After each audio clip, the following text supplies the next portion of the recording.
ଏହି ଦିନ ଆସିବ ପିଏମ୍ କିଷାନ ଟଙ୍କା। ଯଦି ଆପଣ ବି ଜଣେ କିଷାନ ଯୋଜନାର ହିତାଧିକାରୀ, ଆପଣଙ୍କ ପାଇଁ ଖୁସି ଖବର।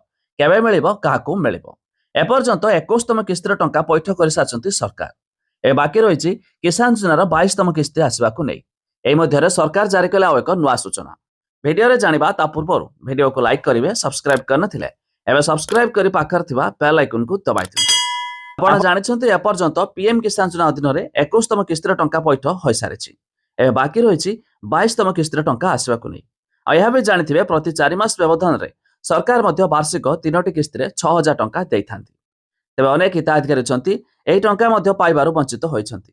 ତେବେ କହି ରଖୁଛୁ ସେମାନଙ୍କ ପାଇଁ ଖୁସି ଖବର, ପୁଣି ମଧ୍ୟ ଆପଣ ଏଥିରେ ଆବେଦନ କରିପାରିବେ। ଅର୍ଥାତ୍ ଏହାର ଅନଲାଇନ ପୋର୍ଟାଲ ମଧ୍ୟ ଚାଲୁଅଛି।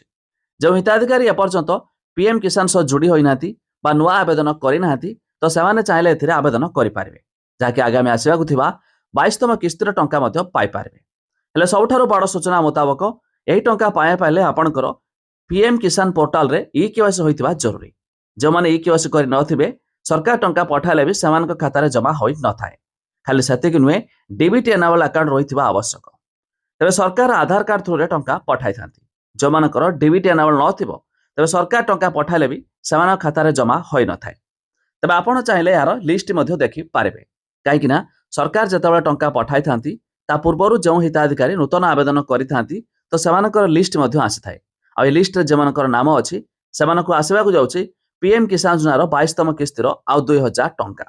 ତେବେ ଲିଷ୍ଟ ଦେଖିବା ପାଇଁ ହେଲେ ଲିଙ୍କ ଆମେ ଦେଇଛୁ ଡେସ୍କ୍ରିପ୍ସନରେ, ଯାଇ ମଧ୍ୟ ଚେକ୍ କରିପାରିବେ, ଯାହାକି ଆସିବାକୁ ଯାଉଛି ପିଏମ୍ କିଷାନର 2,000 ଟଙ୍କା।